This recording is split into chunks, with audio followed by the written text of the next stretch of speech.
3, 2, live. Good evening, nerds around the world. Welcome to episode 23 of the Nerds United One podcast. I'm Paul English, joined as always by Chris. How are you? Hey, what's going on, Paul? It's great to be here. Great to do this. Absolutely. And welcome to episode 2 of Star Trek month. We're still in the middle of it. It's going all month long. We're excited. So keep all your Star Trek stuff out. In this episode, we are going to be talking about Star Trek The Next Generation, as well as movies 7 through 10.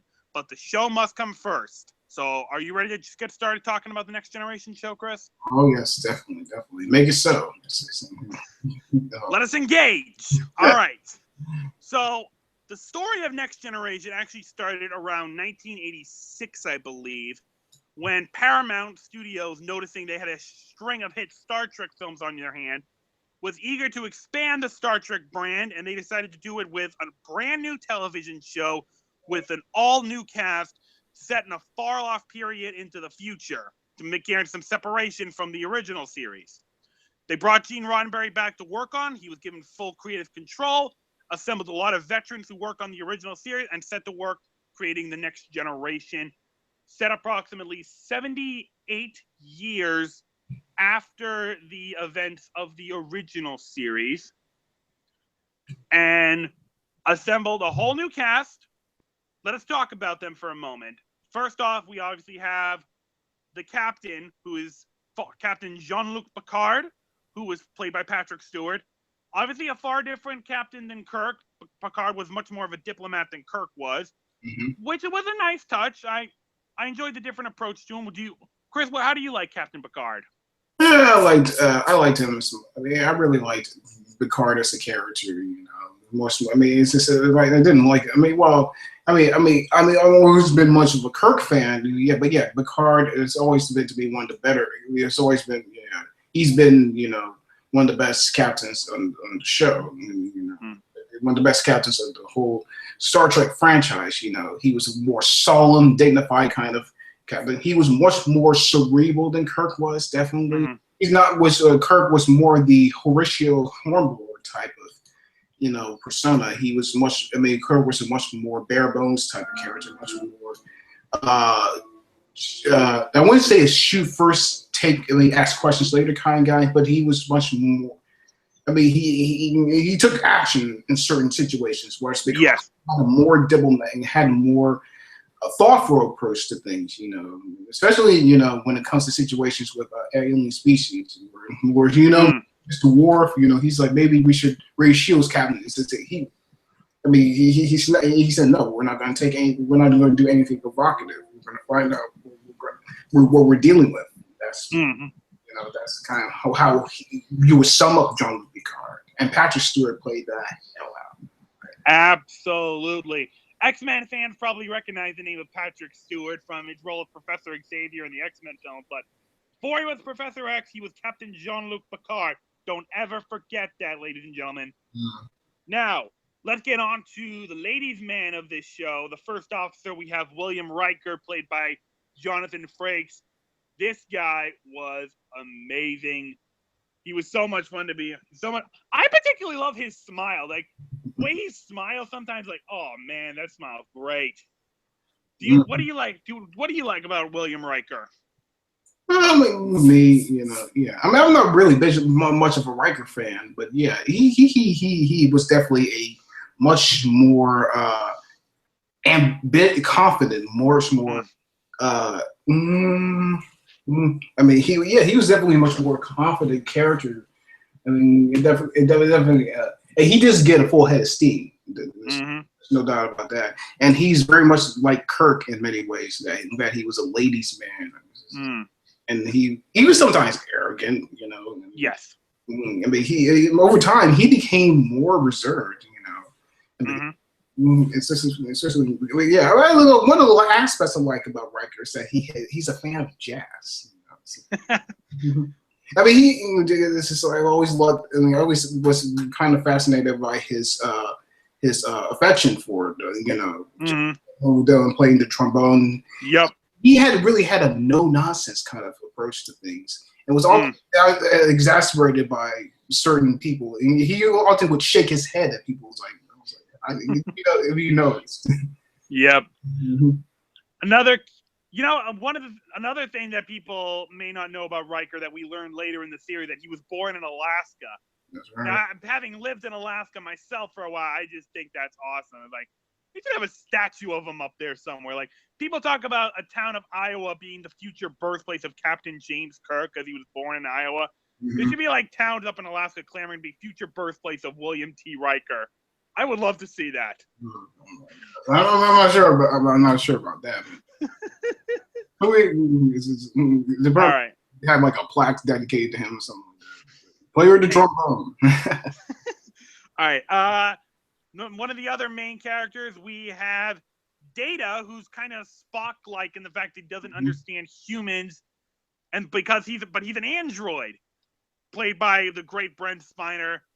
Data was always so much fun to watch. The way he was trying to understand humans, his EverQuest to be more human. I thought he was an incredible character. What did you think of him? Oh, I definitely. Data is definitely one of the great creations of that show.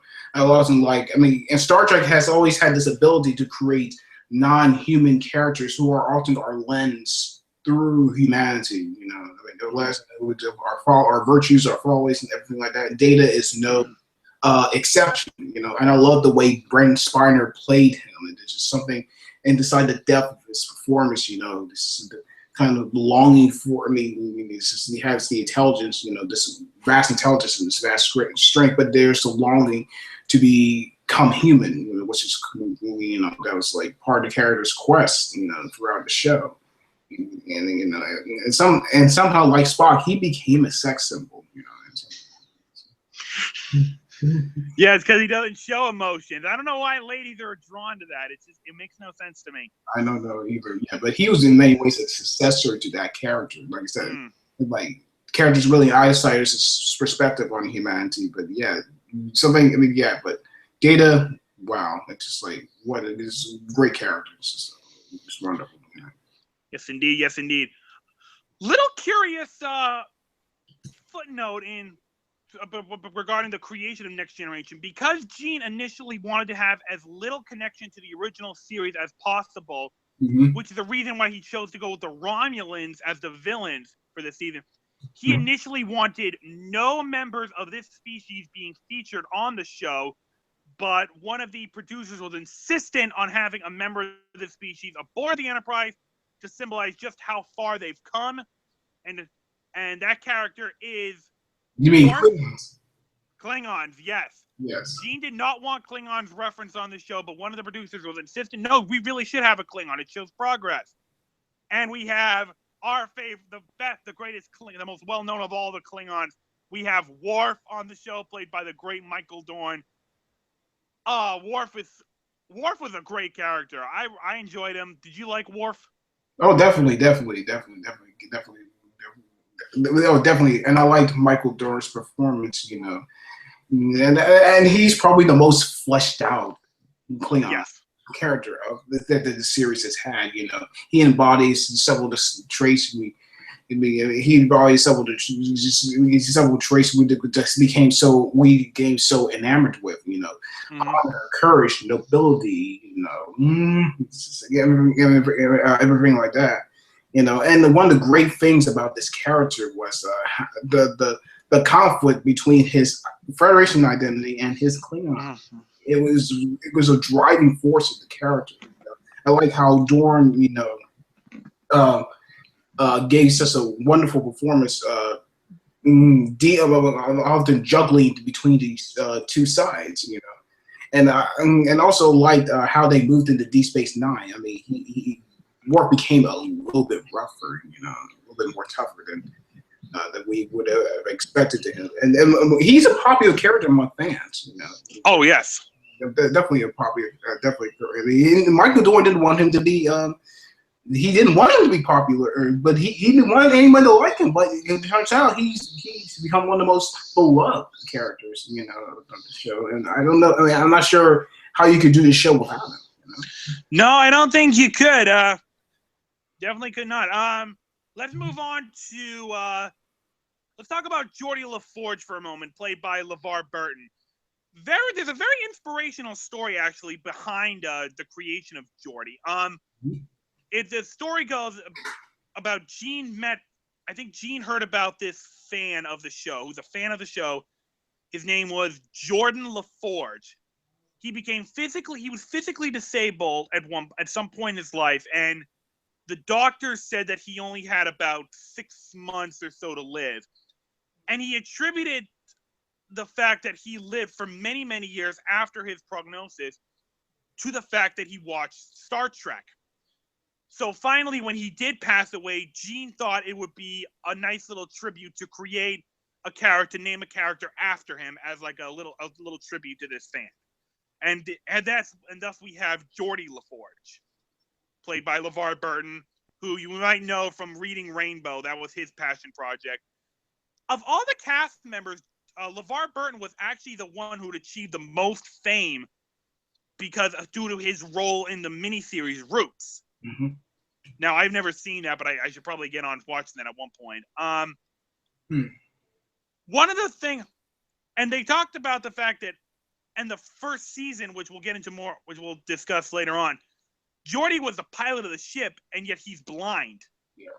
Now, LeVar Burton actually tell this funny story about how he was auditioning for the role. He was trying to act like a blind guy until one of the cast members pulled him aside and told him about the visor Geordie would have on that allowed him to see as well as anybody, even though not quite the same. And once he figured that out, he started to his audition became better, and that's how he got the role. But I really like Geordie. I love the interactions he and Data would have talking engine functions, and I gotta imagine he was an inspiration to a lot of engineering fans all over. So what do you like about Geordie? Well, to Geordie, to me, it's one of the more likable characters of the series. I mean, he has a fastidiousness and kind of a reliability and loyalness about him. That made him like. I wouldn't say he's one of the best Star Trek characters. I mean, he was a pretty good one. And I like how LeVar Burton, played the character. I mean, and the one thing about Geordie, he's extremely geeky. Yes. I mean, he was spot on technical. He would spot on technical babble, and it would just like kind of some of the things would kind of fly over your head. It's like, what's about that? I mean, but I don't think it really compares to the geekiness of Wesley Crusher. Yes. What do you say we talk about Wesley for a little bit? Gene Roddenberry would often talk about the fact that of all the characters, he identified most with Wesley, because Wesley was like the young, energetic kid that Roddenberry was at one point. He even goes on to the point of calling Will Wheaton, who many people might know from the film Stand By Me. Wonderful film if you haven't seen it. You should check it out if you haven't. He often called Wesley the son he always wanted and didn't exactly get, even though Gene did have a son. So I imagine that had to hurt for poor Eugene Roddenberry. But anyway, an interesting behind-the-scenes story. One of the producers actually strongly suggested that Wesley should become Leslie Crusher, a girl. Gene decided against that. I don't know if that would have changed anything in the show. Probably not, but we have Wesley, not Leslie. And I like the character. He was definitely someone for like younger audiences to kind of identify a little more with. What did you think about Wesley?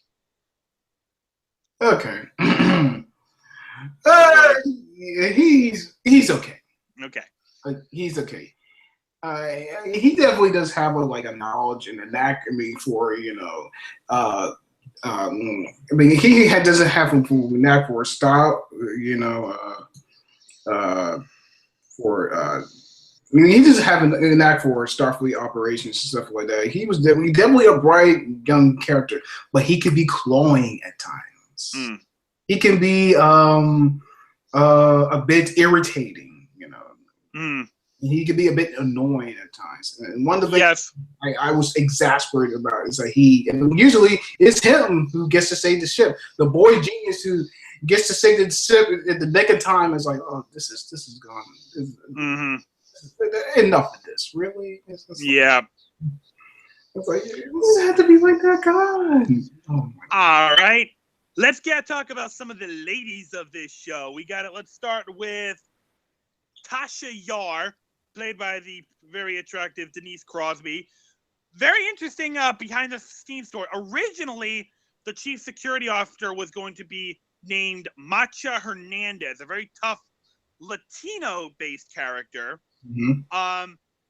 Denise Crosby, when she went into audition, she actually originally auditioned for the role of Deanna Troi, but the producers, the casting people, didn't think she had what it took to play that role, so they suggested the character of Macha Hernandez to her.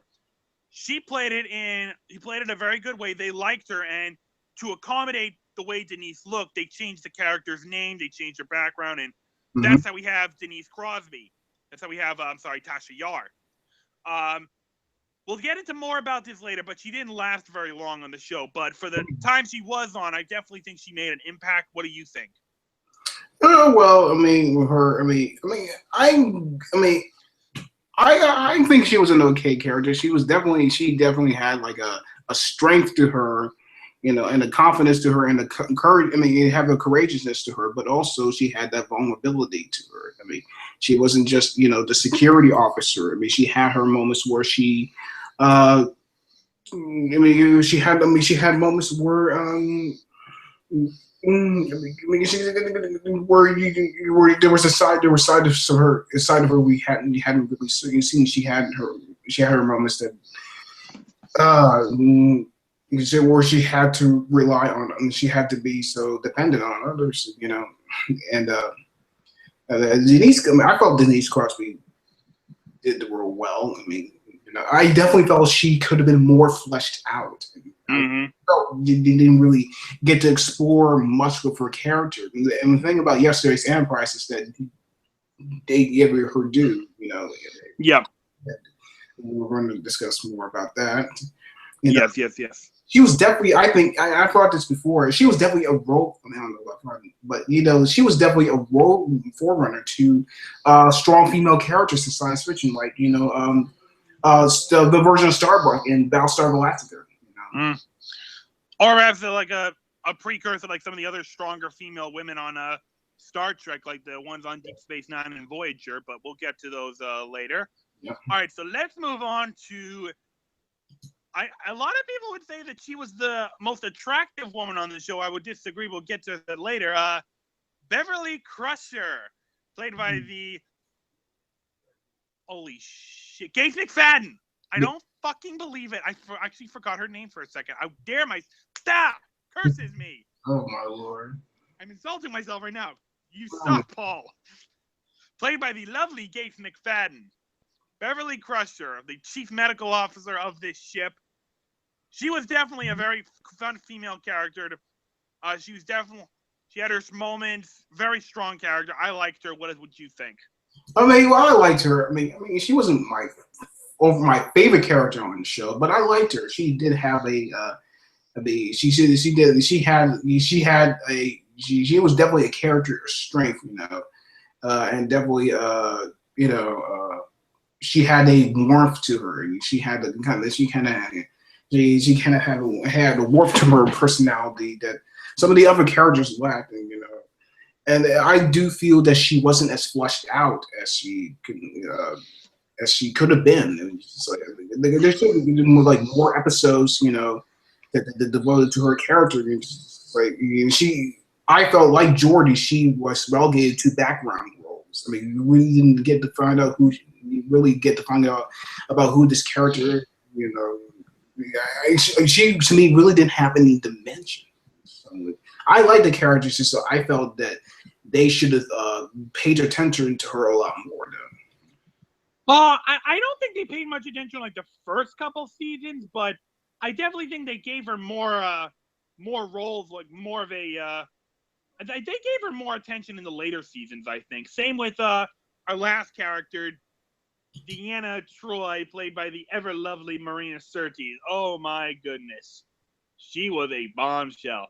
funny behind the scenes story. I think Gene, if I know my history correctly, Gene originally wanted to have Deanna to have 4 breasts. And one of the producers said, Gene, that's a stupid idea. Don't do that. Okay.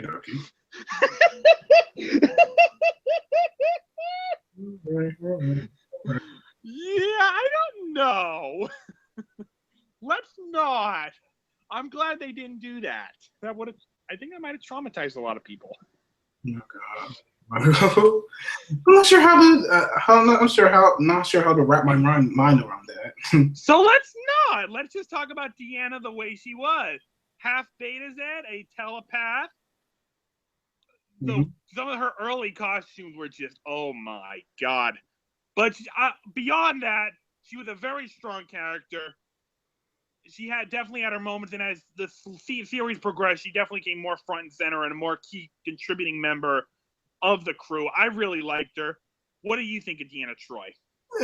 Well, okay. Marie Sters, I mean, I'm pretty sure she's a wonderful lady in person. The character Deanna Troi, however, was not a character who I was a fan of. I mean, okay. She's kind of okay, but she definitely has an empathic, like her abilities. She has an empathic, warm side to her. But I do feel, I do feel exasperated and I kind of bothered at times, about about the use of the about the portrayal of the character, especially when she says, "Captain, I sense a great danger from that ship over there." So it's like, get on. I was like, come on with it already. It's like, that's not. I'm not. That's not. Like I said, she's not really a character that I was completely head over heels for. But she's an okay. She's definitely okay, an all right character, not the best. She definitely had her moments, and she's not really my favorites. All right, now that we've gone over the characters, let's go through the season. And obviously, we're going to start with season 1. I know a lot of shows, you got to cut the first season a little bit of slack because they're still trying to find their rhythms, trying to find their identity and that type of stuff. But that being said, I think season 1 of Next Generation was hands down the weakest. Not a lot of the episodes really stuck out for me. Like I said, it's not entirely their fault. Like I said, a lot of first season shows trying to find their identity and all that stuff. But yeah, I was not a big fan of season 1. They did have some good episodes. Don't get me wrong, some good moments. But yeah, overall, I was not a fan of season 1. What do you think about season 1? Well, I'm with you, man. I'm with you. Season 1 is definitely the weakest, of the whole run of Star Trek: The Next Generation. Like you said, they had, trouble finding their footing. It's just with all TV shows. Not all TV shows. Most TV shows, when they start on the first season, have trouble finding their voice, and Star Trek: The Next Generation was definitely no different. Although I think the special effects, and all this stuff, and the cinematography was some of the technical aspects were well done. Some of the stories were weak, and the characterizations were kind of inconsistent. And they reminded me of the original series. Especially with the first episode. This is definitely, it just reminds me that that show.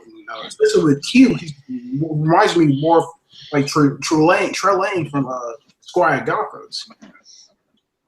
But there were definitely some standouts, Hiding Q was definitely one of them. The battle, with the second episode with the Ferengi, with the Stargazer and all that.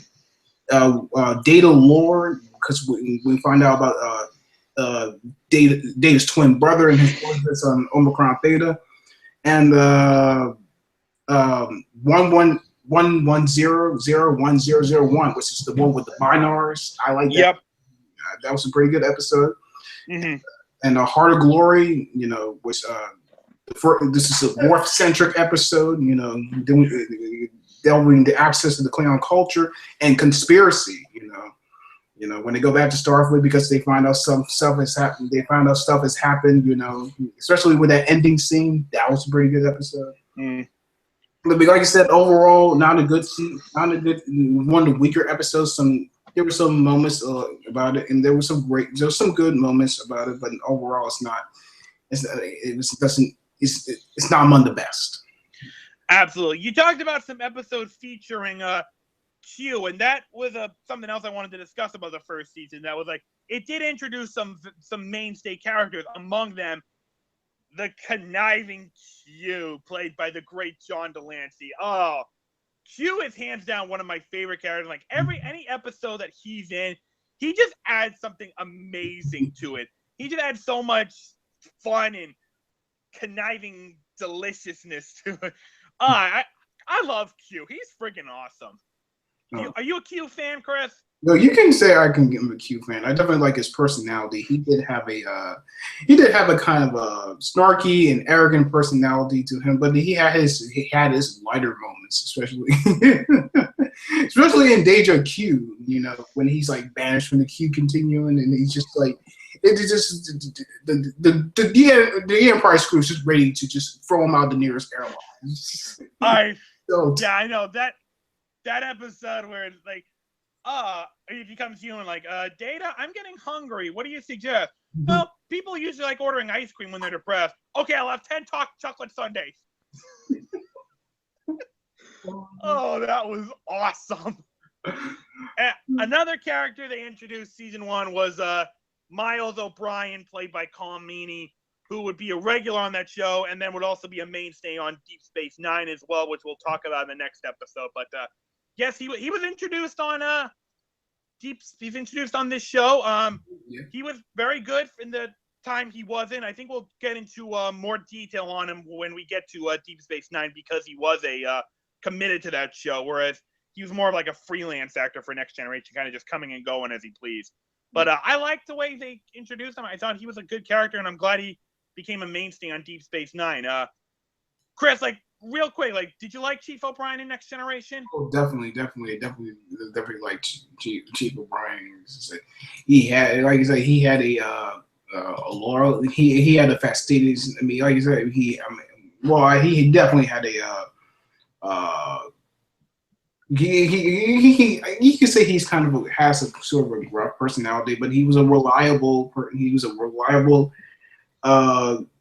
Character. I mean, he definitely was. I mean, he wasn't like your typical recurring character. He definitely has some. He definitely has some dimension to him. He definitely get to see things that you get to know things about him you wouldn't really expect. And Colm Meaney, who played the character, was definitely serviceable in the role. I mean, Miles O'Brien. It's a wonderful character. Mm-hmm. Well,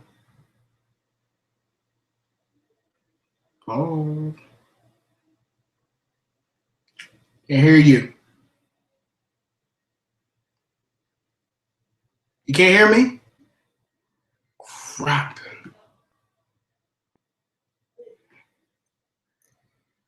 Try coming in again. Oh, shoot. Damn it.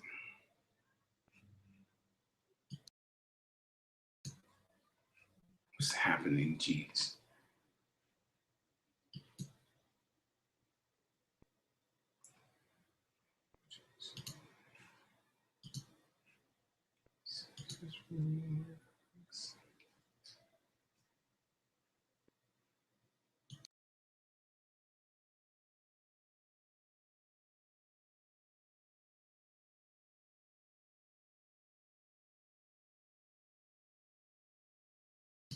Yeah, Paul, can you hear me?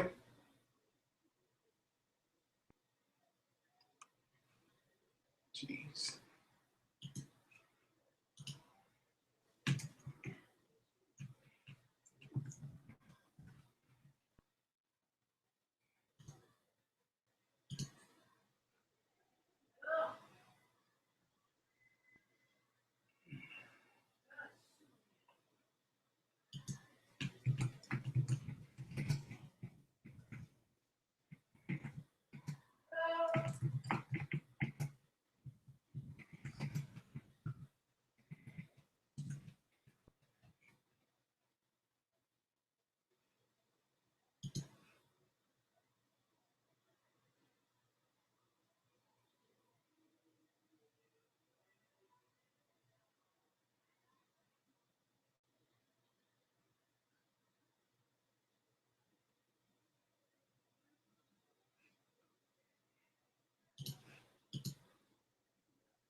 Okay.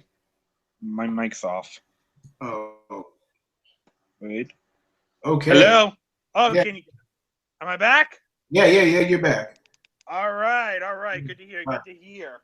Sorry about that, folks. We had some slight technical difficulties. We're back. Yeah, it's someone I don't know if we're all okay. So our apologies, ladies and gentlemen. Sometimes technical difficulties do happen on our show. We appreciate you sticking by. Hopefully that will not be too much of a factor. Okay, so Chris, I'm afraid I didn't hear much of what you were saying. You were talking about Chief O'Brien. I was just saying about Chief O'Brien. Yeah, he's definitely. I mean, I definitely liked him. Throughout the course, he did have a wit and and a very funny, gruff person. And we did wit and a gruff personality to him, and definitely he was definitely a reliable character too. He just wasn't your chief engineer. There was definitely some stuff when you learn about him. Especially when it comes to Deep Space Nine. Especially when he's especially with his friendship with the character Julian Bashir, all great reliable character, calm meanie. It's just like he did service to the role. Definitely he did definitely a great character. Yes, indeed. Like I said, we'll get into more about Chief O'Brien when we get to Deep Space Nine because he was a mainstay there. But one of the big departures of the first season was Denise Crosby, who, dissatisfied with the role of Tasha Yar, departed the show to pursue a film career. I don't think that ever panned out. But anyway, yeah, she lasted less than half a year, and I honestly, unfortunately, I don't think she left much of an impact on the show in order for her character to be missed too much. So it's not like we got a whole lot, but that allowed Worf to get some more development as he became the acting chief of security. Mm-hmm. And so, like we said, season one, did have some moments, but overall, very weak season. So let's move on to season two. There were definitely some changes made to the. You know what? Before we get to season two, another character I want to bring up who was introduced in season one, who appeared in a couple episodes, and that's the Traveler, played by Eric Muniek. And the reason I want to bring him up is because he was actually a top contender for the role of Data before Brent Spiner officially landed the role. So, Chris, do you remember the Traveler? What do you remember about him? Definitely, remember that character. Of course, he first appeared in where no one has gone before. Yes. He was set out to, along with his other gentleman, Mr. Krasinski, to test the Enterprise's warp engines. And what we find out across the way is that there's more to him there than we could have thought. And definitely the Traveler is one of the more interesting, more mysterious characters in the Star Trek universe. Mm-hmm. I mean, and why he's fascinating is because he's from a distant part of the galaxy, from a distant time. I mean, there's just like this a mystique about the Traveler that makes him so compelling. You want to know who he is. More about the place where he's come from. There's so much fascination with him. I felt he was one of the more interesting characters that has been brought on the show. Mm-hmm. All right, so yeah, real quick, I just wanted to bring him up because of that connection. He was also a character who really saw potential in young Wesley, and in fact, I believe it was in the first episode he appeared that Wesley became a acting ensign on board the ship, and which would lead to his development later on in the show. But let's move on to season two. Obviously, there were some changes to be made. First one being, Worf is officially the new chief of security. Geordi gets promoted to chief engineer, and we also have another change in the staff. As I'm not sure exactly what the backstory was behind this, but I guess Gates McFadden had some disagreements with the show, the creators of the show, and departed and was replaced with Diana Poldar Diana as the Mulder. older Dr. Catherine Pulaski. Now, Mulder. Diana is actually no stranger to Star Trek. She was on several episodes of the original series in different roles. Mm-hmm. And so she was the new chief medical officer for the year. Around this time, as well as like season 1's coming to a close and season 2's beginning to shoot, there are also some changes behind the scenes crew. Several of the veterans who Gene brought back to work on the show left the series and were replaced with some younger people. Among them, 2 big names in the Star Trek world: Rick Berman and Michael Piller, who would be mainstays of the 18 or so year run that Star Trek would have on the small screen. So they jumped on around this time. But overall, Chris, give me your thoughts about season 2 of Next Generation. It was an okay season. It was definitely short. That's not the show's fault. It was really because of the writing skill, the strike of '88 that led to it. Led to there being just a short amount of episodes. I find the season, I don't know, maybe kind of disjointed, perhaps, and it's just like kind of I don't know how to say it. But it's definitely. It's not as good as see. It's not. I don't know if it's better, but it's not. It's not a good season. It's just it's just not. I just feel like I said, they were still trying to find some ground with the show. And, they're trying to find this footing. It just didn't. It somehow, and this is very evident. They tried to. I feel when I look at this season as a whole, they were trying to stray so much from the original show, but I'm not really sure. It's just. I'm not sure they really give it any effort. I'm not really sure. There are some standouts, the measure of a man, Oh my gosh, that's one of the that has to be one of the best episodes in not just the Next Generation, but I gotta say all of Star Trek. That's one of the best Star Trek episodes ever. Absolutely. And Matter of Honor, which explores more about the Klingon culture, and Q, oh my God, what a blast! Yeah. And the introduction of the formidable Borg to the Star Trek. Oh my goodness, incredible episode. The Borg, man, these guys are some of the best villains in Star Trek history. Love the Borg.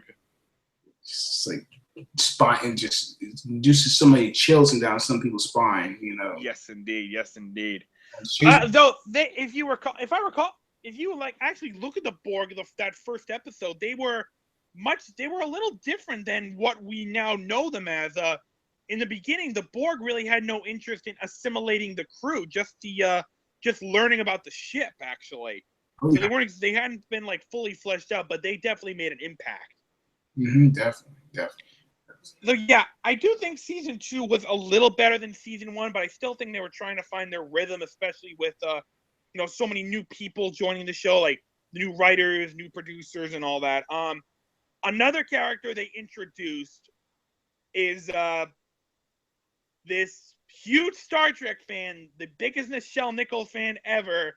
Whoopi Goldberg joined the cast in season 2 as the mysterious Guinan.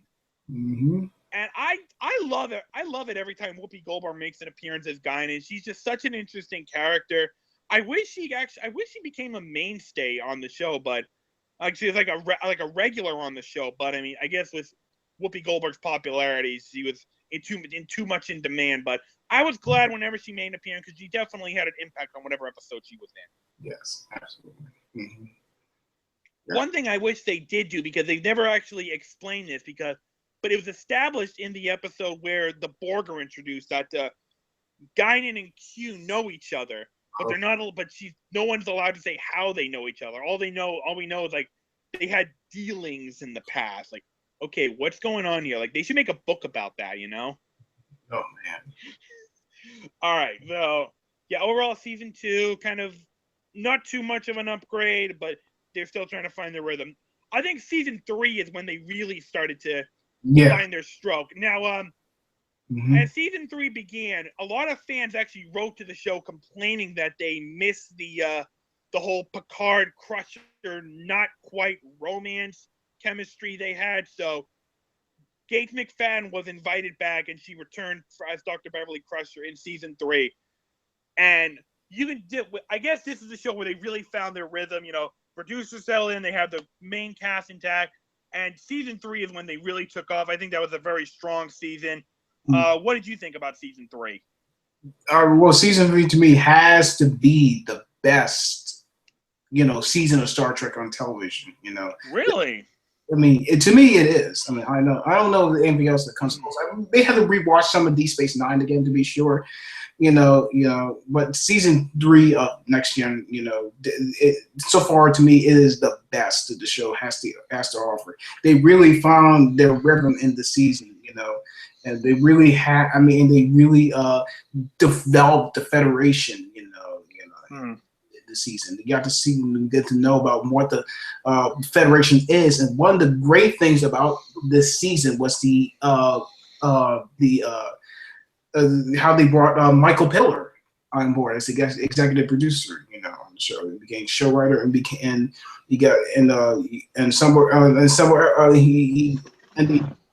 the great thing about him, he said he brought his emphasis. He brought it. He said that the show should place an emphasis on character, and one of the great miracles of season 3 was how they brought Ronald D. Moore on the show.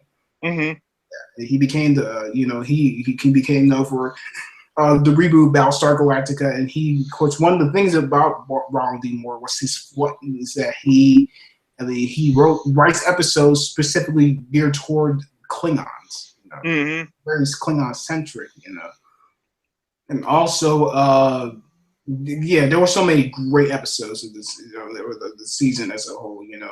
There was the Survivors, where they go to the that annihilated world. They find the Kelpal, Yeah, I mean, yes, very good episode. Who Watches the Watchers?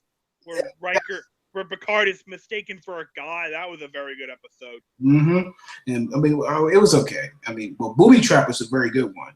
Oh, fantastic episode. Absolutely. Geordi and just with the holographic, violin players and stuff like that, and trying to get out of the asteroid field. Oh my God.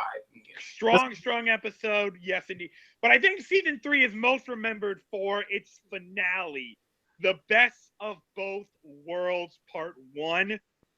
Picard is abducted by the Borg, and oh my God, just the way that season episode ended, just Picard in full Borg outfit as Locutus, Riker standing on the bridge, orders Worf to fire on the ship, and boom, that's it. End of season. I remember watching a special on TV Guide. Like, there was a count on like the 100 most memorable moments in television history. That moment right there, the end of season 3 of Next Generation, that ranked 45 on the 100 most memorable moment. Because, I mean, I was born that year, so I mean, obviously I don't remember. But if you talk to anyone who was watching it live, they would probably tell you they were shocked. They're going, no, they can't do this to us. They're really going to kill Picard? What's going to happen? We got to wait all summer. I imagine that's how people were reacting. It was like, wow. Like, you can see why. I mean, if I had to wait a whole summer to find that out, I'd be furious. I'm like, what are you doing to me? So, yeah, first time I saw that episode, yeah, that was amazing because, there wasn't any Netflix or DVR or anything. I mean, I had to watch that, live, and wow, phenomenal episode. Great way to end the season, I've got to say, even though it probably angered a lot of people when it first aired live. But, yeah, season 3, great season. And then we go on to season 4. I think season 4, I don't know, season 4 is probably my favorite season. Just there are so many amazing episodes going on there, including the finale, The Best of Both Worlds. Amazing start to the season, but so many amazing episodes in season 4. I really like it. What about season 4? Do you like season 4? Well, for me, I like this season. I really like this season. It was amazing. I mean, it comes close to me. For me, it comes close to season 3, but it's still a great season all around. I mean, like I said, I mean, this season, it really got to he got to explore several things. Of course, with the Duras Romulan plot against the Federation. Yes. Of course, and this is really the theme of family this season. Absolutely. Yeah, because we have Picard in the second episode after his abduction for the Borg family, he goes back to Earth, visits his family in France, and Worf's adopted parents go aboard the ship. Mm-hmm. And is given a hall recording of his late father, and and of course, and with brothers, the episode where where we meet up with Lore again, Lore, and of course, and we meet Data's creator, Dr. Soon. Yes, indeed. Yes, indeed. Mm-hmm. Another thing that happened, like I think both these moments happened in season 4. Actually have to do with Chief O'Brien. He gets married in season 4 to Keiko. Mm-hmm. And this season also happened that, like, even though he was not a regular on Next Generation, I think this episode was probably my favorite Chief O'Brien-centered episode, and that was The Wounded. Oh, yeah. Absolutely fantastic. This is actually, I believe this is when we first meet the Cardassians. Oh, yeah. That's... Yeah. Oh, my God. Unbelievable episode. Great pacing. And what I love about it is just the idea of like what happens when a person goes through pain and trying to make them see it's just an incredible, well-rounded episode. And the song that Chief O'Brien sings all the time, it's a very good song. I'm still trying to learn the lyrics to that whole thing because it's a very good song. Yes, it is. Definitely. Yeah. The Cardassians, whoa, boy, it's just like... Yes. And they would go on to become like the main villains in Deep Space Nine. So we'll talk a little more about them. Mm-hmm. Funny story actually. I was at funny story. I'm at work. It's on my lunch break, and I'm talking to someone who's like never heard of Deep Space Nine, and I'm giving him like the backstory of about the Cardassian occupation of Bajor, and he said, "Wait a minute, did you say Cardassians?" Like, no, I said Cardassians, not Kardashians. Oh, good. I'm not talking about Kim and Chloe and those nut jobs. Oh, God. He thought I said Kardashians. I'm like, no, Kardashians. Kardashians are way scarier. Are you serious? But the Kardashians would kick their asses. Oh, good. Okay, I shouldn't say scary, but I think they're a lot more insane.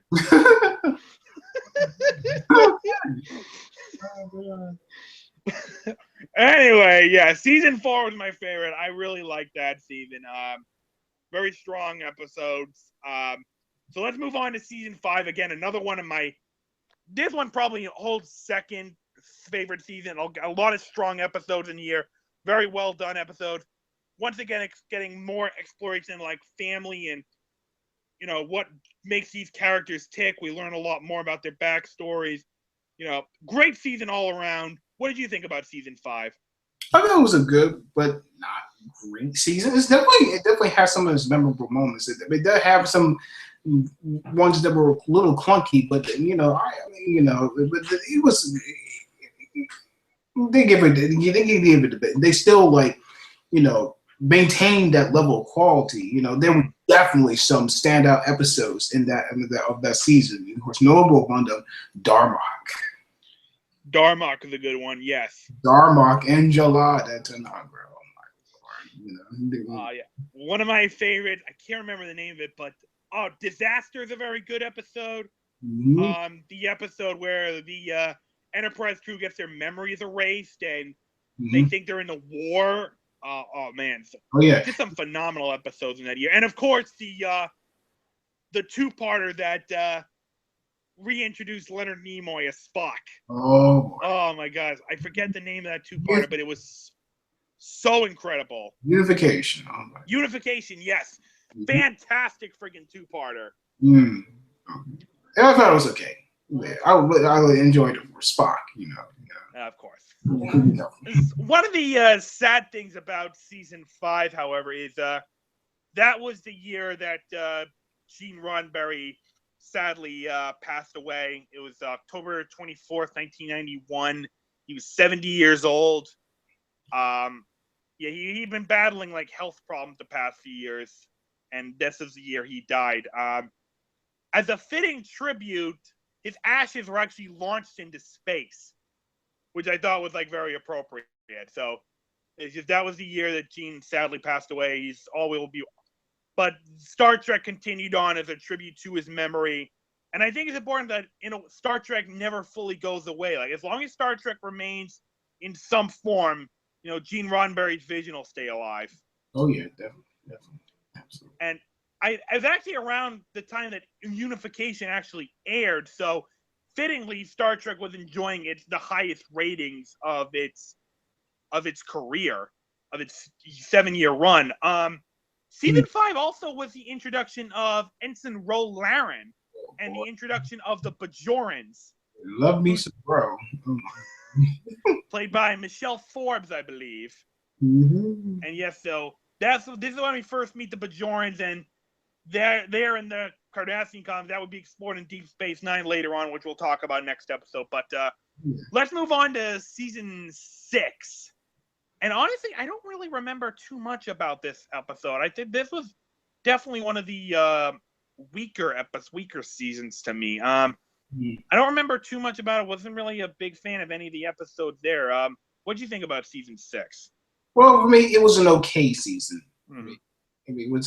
I felt the structure was off a few months at times. There were some uninspired gems. I mean, not gems. I wouldn't want to call them gems. I mean, there were some uninspired moments.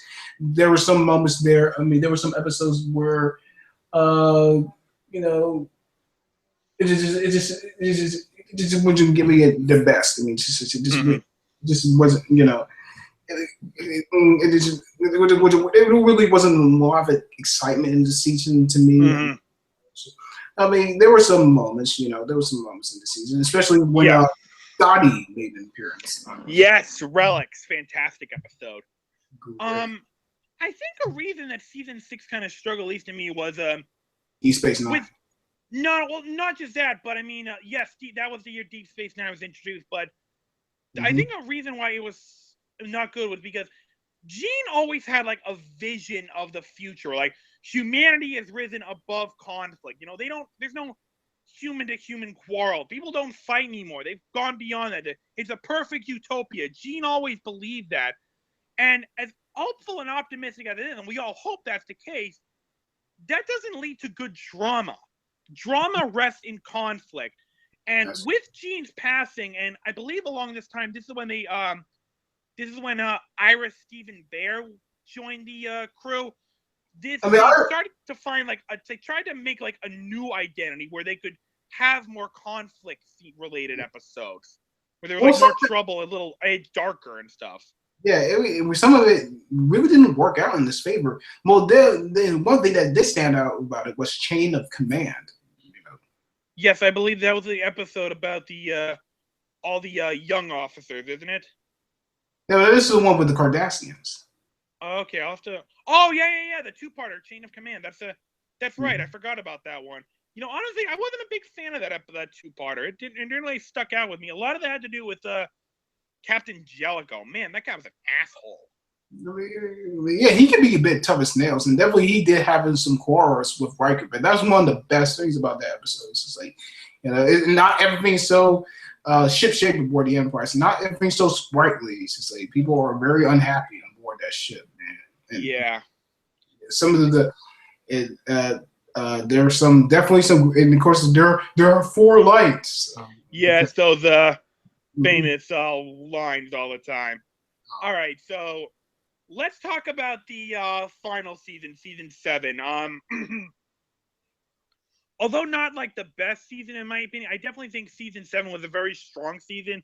Very good episodes. I remember a lot of them, and one of the greatest finales.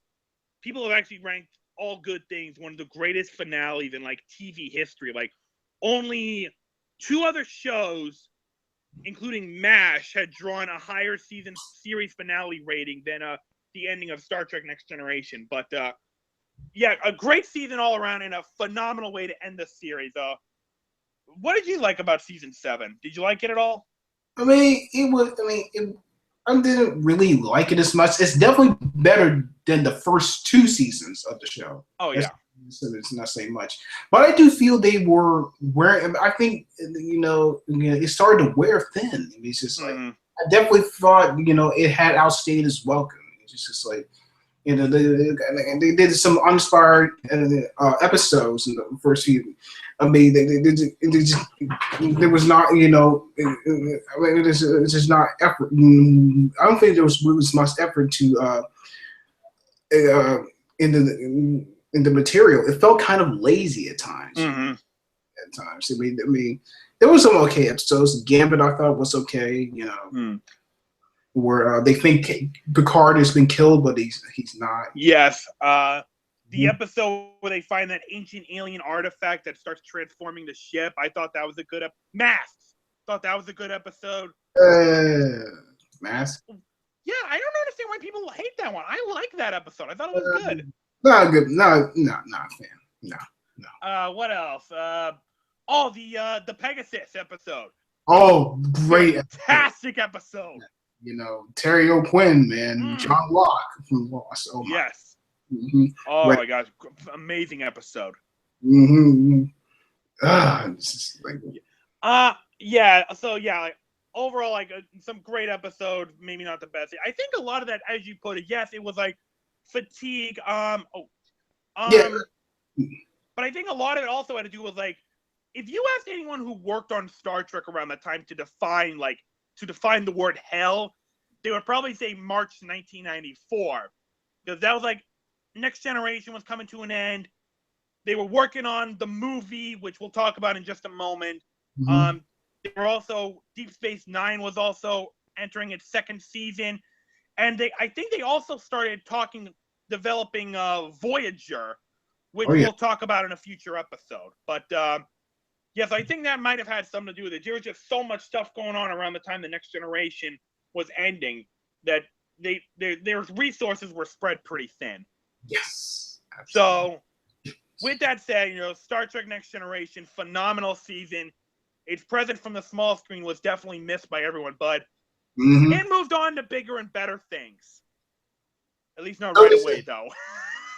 Not right away, though, because it's their big screen debut was Star Trek Generations.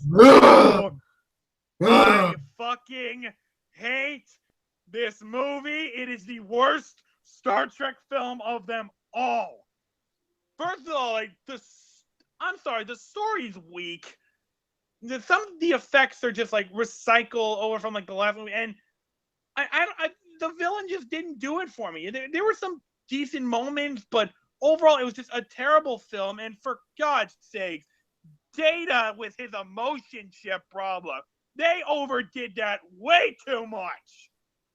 God, I hated that movie. I could rant about this all day, but let me throw it to you, Chris. Go ahead and rant about it. Why do you hate this movie? I mean, I think I liked it when I was young because I don't know. Maybe it's because I didn't know any better. I'm not really sure. I'm not sure I really do know any better. I'm not, like I said, I'm not really sure. Maybe but this one is one of the definitely, not one of the better Star Trek movies. It definitely feels dissatisfying in some sense. It feels I don't know about stuffed. It just have an original storyline. I like the meeting between Captain Kirk and Captain Picard in this movie, and the special effects are fantastic. And it does feel like a double length episode of the TV series. It just doesn't feel flat for me. I mean, I feel it's a little bit by the numbers, and it feels, and I feel runs out of rushed and really fashion, and I feel runs out of gas in certain points. And the villain didn't really do it for me. Malcolm McDowell. Thorin. I felt he was really weak and uninspired, and it's just not really a fleshed out villain. It's just like he just didn't do it for me. It's just like this movie was horrible and definitely not a good way to start off the Next Generation's voyage onto the big screen. Thankfully, they recovered, however, with the next film, Star Trek First Contact. Oh, what an amazing movie this was. This is actually one of the first films that I saw in theaters. I was only 6 years old, and I went there with my dad and one of his friends. Fantastic movie, amazing storyline, great action sequences. Everything about it was just perfect. This was a Star Trek movie at its finest. I mean, solid movie all around. I friggin' love First Contact. What about you, Chris? Damn, this is a good Star Trek movie. Woo!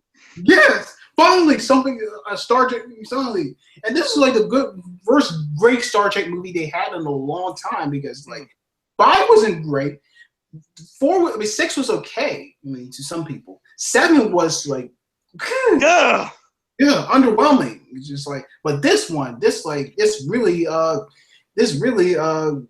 kept them. This really brought back momentum into the franchise. You know, I like the introduction of the Borg as the villains in this piece. Man, it was just they were so damn effective. Like I said, they were all spine.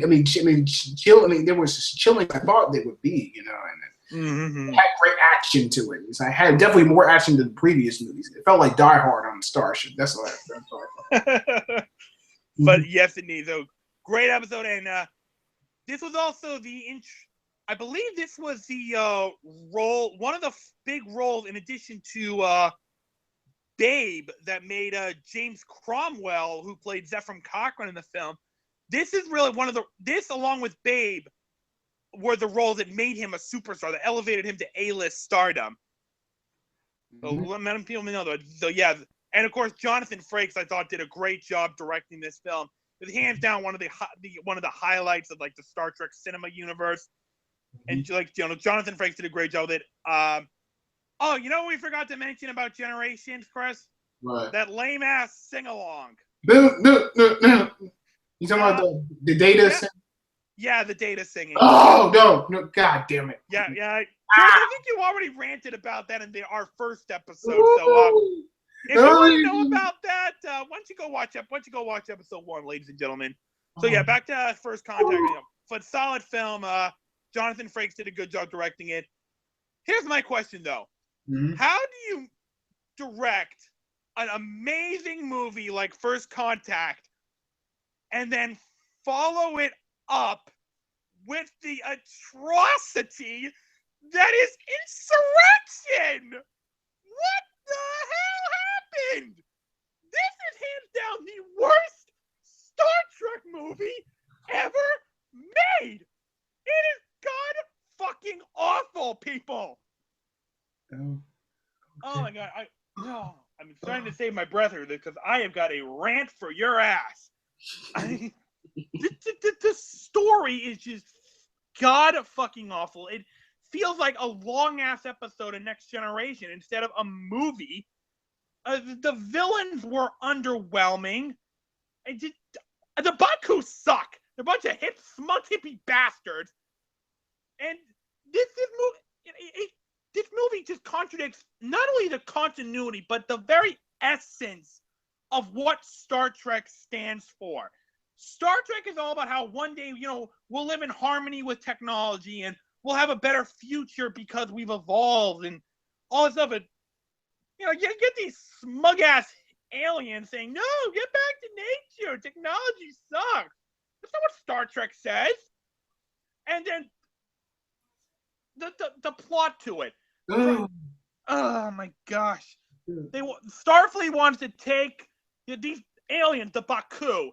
They live on this like fountain of youth planet where the rings around their planet emit this metaphasic radiation that restores their youth and vitality. So a lot of them are hundreds of years old. Starfleet wants to harvest the rings, launch this new field of medicine that would render the planet inhospitable to life. So Starfleet wants to get them off the planet. And Picard saying, no, forced relocation. That's bad. Oh, really, Jean-Luc? Oh, really? Oh, dude. Is that why you participated in 2 forced relocations throughout Next Generation? Oh, God. And we'll talk about this more when we get to Deep Space Nine, but Deep Space Nine was running on the air at the same time this movie came out.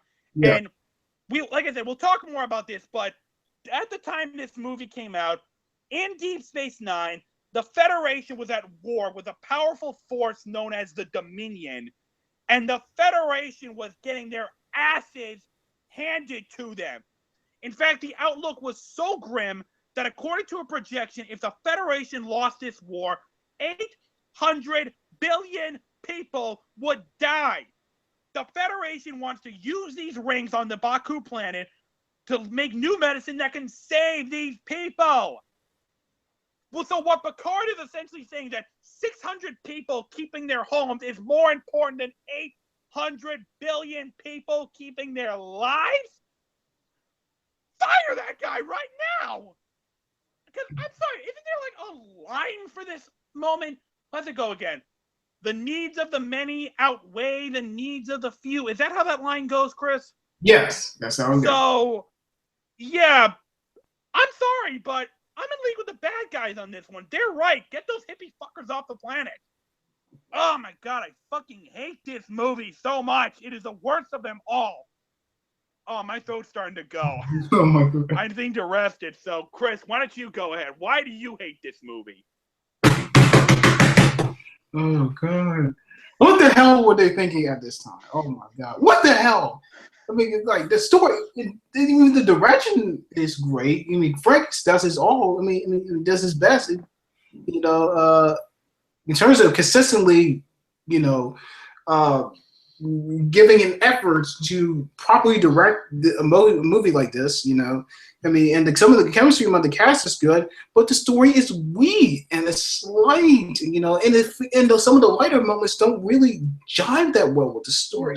No, it feels really short. It's like an hour 43 minutes in length, and I didn't like the romance between Riker and Troy. I thought that was one of the wasted aspects of the story. You know, the villain Ruffalo was, you know, even though he was psychotic, he just wasn't, you know, a well-rounded villain. I mean, although I like F. Murray Abraham, and you know, it just is like this character didn't do it for me. It's just like it really feels unspectacular as a result. You know. Oh, you want to talk about wasted romances? How about Picard and that, you know, Baku woman? What's her name?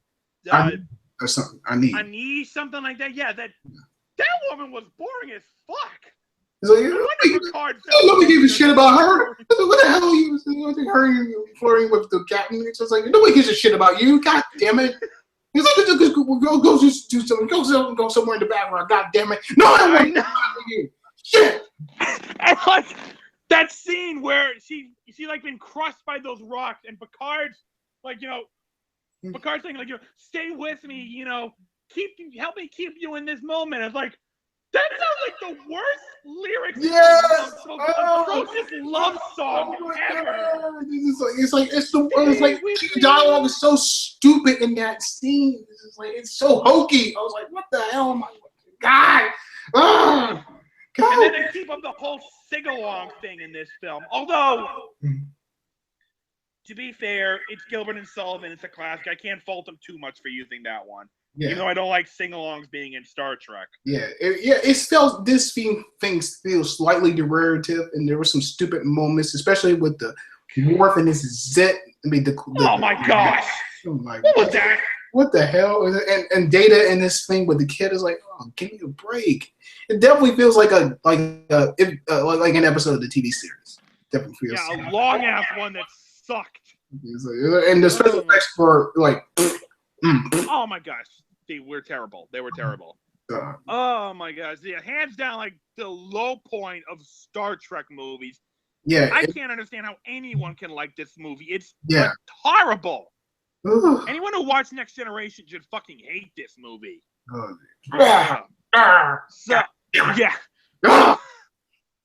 So let's move on to the final one. It sounds like we're gonna have ourselves a debate, my friend, because the final Star Trek film of this like saga, Star Trek Nemesis. Now, I like this one actually. I